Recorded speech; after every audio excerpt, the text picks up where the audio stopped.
तो दोस्तों, अरविंद केजरीवाल बाहर आ चुके हैं जेल से और सुप्रीम कोर्ट के इस अंतरिम जमानत के बाद वो बाहर आए हैं। 50 दिन के बाद अरविंद केजरीवाल एक बार फिर से लोगों के सामने आए हैं और इस खबर से ही कई पार्टी में कहें या पूरे देश में एक सनसनी तो फैली है।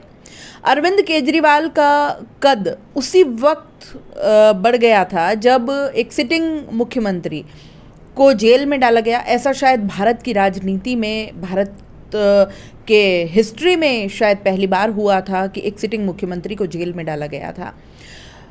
दोस्तों, अब जो नई अपडेट है वो ये है कि उनके आने को लेकर के सुप्रीम कोर्ट और ईडी के बीच में कई सारी बातें हुई। कोर्ट में ईडी ने कई सारी दलीलें दी कि इस तरह का हमने कभी कोई फैसला देखा नहीं है, पहले ऐसा कभी हुआ नहीं है कि चुनाव है इसलिए अरविंद केजरीवाल को बाहर भेज दिया जाए, खास करके तब जब वो खुद चुनाव लड़ नहीं रहे हैं।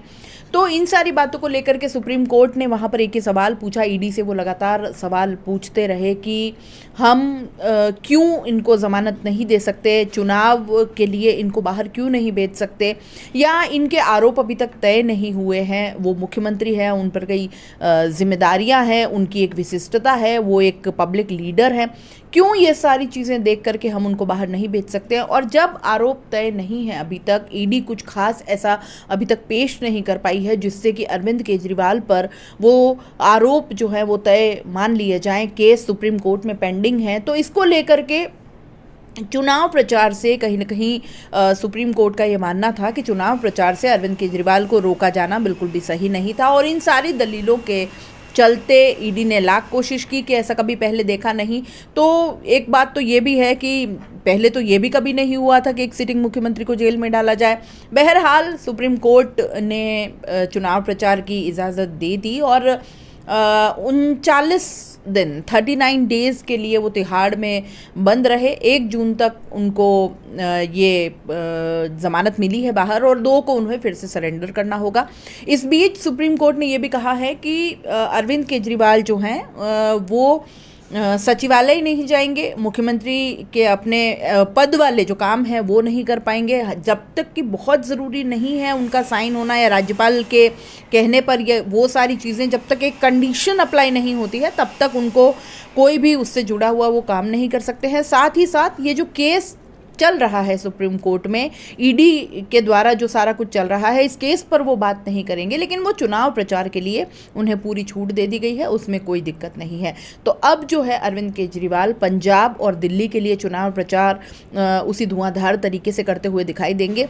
जिस वक्त वो बाहर आए तभी से उन्होंने लोगों से, जनता से, बड़े बड़े राजनीतिक विश्लेषकों से, जैसे कि उन्होंने अभी कहा है कि उनसे बात करना शुरू कर दिया था और काफ़ी कुछ सारी उन्होंने रणनीति, क्योंकि समय कम है और उसको लेकर के वो तैयार हो रहे थे। और 50 दिन जो जेल में रहे उसमें भी उन्होंने बताया कि ये सारी चीज़ें वो वहाँ पर सोचते रहे। आज की बात करें तो अरविंद केजरीवाल ने प्रेस कॉन्फ्रेंस की है और उससे पहले वो कनॉट प्लेस स्थित हनुमान मंदिर में पूजा करने पहुंचे अपनी पत्नी सुनीता केजरीवाल और पंजाब के जो मुख्यमंत्री है भगवंत मान उनके साथ में। और वहां हनुमान जी की पूजा करने के बाद में उन्होंने प्रेस को संबोधित किया, जो कि कई चैनल्स पे लाइव आपने भी शायद देखी हो। बड़ी बड़ी बातें दोस्तों उसमें ये थी कि अरविंद केजरीवाल का एक नया रूप, एक नया तेवर उनके अंदर नज़र आ रहा है। पहले से भी ज़्यादा आक्रामक वो नज़र आए। जो सरकार है केंद्र में उसके खिलाफ कई सारी बातें उन्होंने कही। उन्होंने सबसे बड़ी बात अगर आपको बताएं तो ये कही कि प्रधानमंत्री मोदी से मैं पूछना चाहता हूँ, या भाजपा हमेशा ये पूछती है कि आपका, इंडिया गठबंधन से जब पूछती है कि आपका प्रधानमंत्री है कौन, तो आज अरविंद केजरीवाल ने वही सवाल भाजपा से पूछ लिया है कि अब मैं पूछता हूं कि भाजपा का प्रधानमंत्री कौन होगा।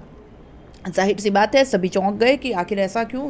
प्रधानमंत्री तो अगर भाजपा जीतती है, अगर केंद्र में फिर से भाजपा की सरकार बनती है तो नरेंद्र मोदी ही फिर से प्रधानमंत्री बनेंगे। लेकिन अरविंद केजरीवाल ने तुरंत टोक दिया कि नहीं, मोदी जी प्रधानमंत्री नहीं बनेंगे, क्योंकि सितंबर में जो है मोदी जी 75 साल के हो जाएंगे और 75 साल का हो जाने पर रिटायरमेंट वाला जो रूल है वो मोदी जी ने खुद ने दिया था। सबसे पहले आडवाणी जी को रिटायर किया था, बाद में भी और कई सारे, सुमित्रा महाजन और कई सारे नाम इसमें है। तो ये सारा जो रूल उन्होंने बनाया था वो अब उन पे लागू होने जा रहा है। तो मोदी जी तो प्रधानमंत्री नहीं बनेंगे, तो फिर कौन आता है प्रधानमंत्री की लिस्ट में?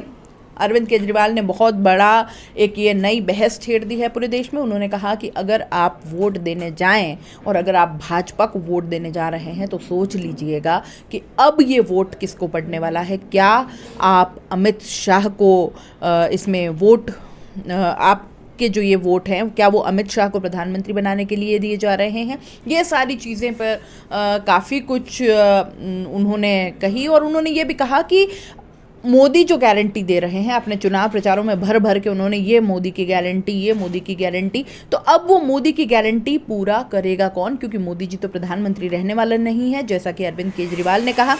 कई सारी बातों को लेकर के अरविंद केजरीवाल ने दोस्तों उन्होंने कहा मोदी सरकार पर, मोदी जी के ऊपर कहा उन्होंने कि उन्होंने कहा कि भ्रष्टाचार पर मैं कई सारे स्टेप्स ले रहा हूं। लेकिन अरविंद केजरीवाल ने कहा कि जब मेरे मंत्री के बारे में मुझे ये सुनाई दिया था कि इन्होंने कोई एक वॉइस रिकॉर्डिंग उनके पास आई थी जिसके अंदर उन्होंने किसी दुकान वाले से कोई 5 लाख रुपए मांगे थे और तब मैंने खुद ने उनको सीबीआई को सौंप दिया था। ये होता है भ्रष्टाचार के खिलाफ लड़ाई।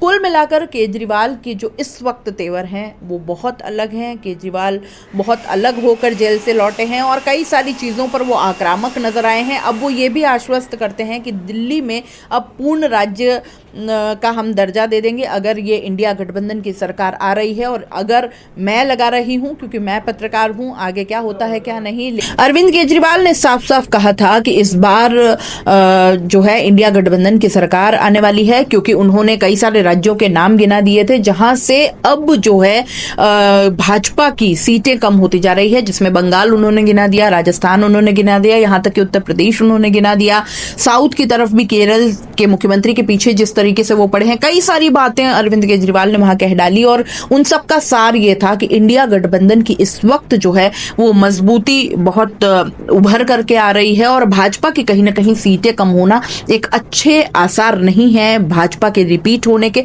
जिस तरह के वो अरविंद केजरीवाल ने ये भी साफ कह दिया था कि 400 पार का नारा भी कहीं ना कहीं मोदी जी का पूरा नहीं होगा, 230 या इस समथिंग सीटें तक वो सिमट जाएंगे।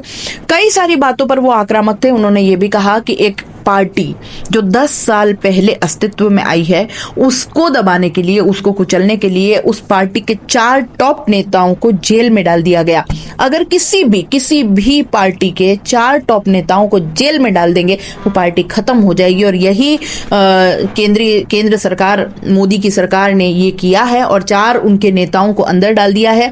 अगर फिर से सरकार रिपीट होती है, अगर भाजपा की सरकार फिर से आती है, अगर प्रधानमंत्री नरेंद्र मोदी बनते हैं, तो उन्होंने अरविंद केजरीवाल ने ये साफ किया कि ममता बनर्जी जेल में होंगी, उनके नेता जेल में होंगे और भी कई सारे लोगों के बारे में उन्होंने कह दिया था कि ये सारे जो लोग हैं, सारे जो मुख्यमंत्री जो अभी हैं, उन सबको दिक्कत होने वाली है, उन सबको वो अंदर कर देंगे, क्योंकि 1 लीडर 1 नेशन वाली बात उन्होंने कही है और नरेंद्र मोदी ऐसा चाहते हैं। ऐसा भी अरविंद केजरीवाल ने खुले मन से कहा कि आगे वो एक ही लीडर तानाशाही वाला वो सारा माहौल जो है वो भारत देश में देखने को मिलेगा।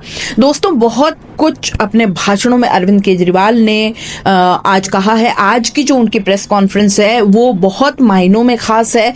50 दिन जो जेल में उन्होंने बिताए हैं उस पर जो एनालिसिस उन्होंने किया है, जो सारी बातें सामने आई है, जो सारा कुछ, हेमंत सोरेन का भी उन्होंने नाम लिया, कई सारी बातें उन्होंने कही, कई सारे आरोप लगाए, कई सारे खुलासे भी एक तरह से हम कह सकते हैं। तो ये सारी बातें सुनने के बाद में एक अलग केजरीवाल जो है वो अब सामने आए हैं और अब जिस तरीके से वो अपने चुनाव के प्रचार में जुटेंगे, क्या लगता है आपको, क्या इस देश की दशा और दिशा भी इस तरह से तय की जा सकती है? क्या मोदी सरकार वाकई में इतना डर गई है कि एक 10 साल पहले आई पार्टी के मुख्यमंत्री या उसके अस्तित्व को मिटा देना अब उनकी पहली प्राथमिकता बन गई है? क्या सोचते हैं इस पूरे मामले पर आप? अपनी राय कमेंट बॉक्स में लिख भेजिए और जाते जाते चैनल को लाइक, शेयर और सब्सक्राइब करते जाइए।